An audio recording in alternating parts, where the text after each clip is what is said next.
बच्चों, यूनिवर्स की origin 20 billion year ago हुई। अर्थ की origin 4.5 billion year ago. Life की ओरिजिन 4 बिलियन ईयर एगो, आप कह सकते हैं 4000 मिलियन ईयर एगो हुई। First non cellular form appear हुई अर्थ पर 3 बिलियन ईयर एगो या 3000 मिलियन ईयर एगो। पहली cellular form 2 billion year ago या 2000 मिलियन ईयर एगो अपीयर हुई। अब हमारी अर्थ पर इतनी सारी जातियां कैसे विकसित हुई? आप जानते हैं 17-18 लाख जातियां धरती पर डिस्क्राइब की जा चुकी हैं। तो इसके लिए कन्वेंशनल रिलीजियस लिटरेचर हमें ये बताता है, कन्वेंशनल रिलीजियस लिटरेचर, मास्टर साहब ध्यान दो, कन्वेंशनल रिलीजियस लिटरेचर जो होता है वो ये बताता है कि वहां 3 कॉन्टेशन बताएगी, 3 बातें बताएगी। पहली बात ये बताएगी कि जितनी भी स्पीसीज थी उनको एज सच क्रिएट किया गया था।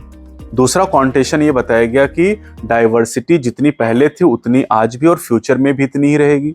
और तीसरी बात ये बताई गई कि हमारी अर्थ केवल 4000 साल पुरानी है। 19वीं सेंचुरी में इन आइडियाज को स्ट्रांगली चैलेंज किया गया और हम जानते कि हमारी जो अर्थ है उसकी डाइवर्सिटी बदल रही है, लगातार जीव विकसित हो रहे हैं। साथ ही साथ हमारी अर्थ 4000 नहीं बल्कि 4.5 बिलियन ईयर पुरानी है। मतलब आप कहें तो 4.5 अरब साल पुरानी है या 450 करोड़ साल पुरानी हमारी धरती है।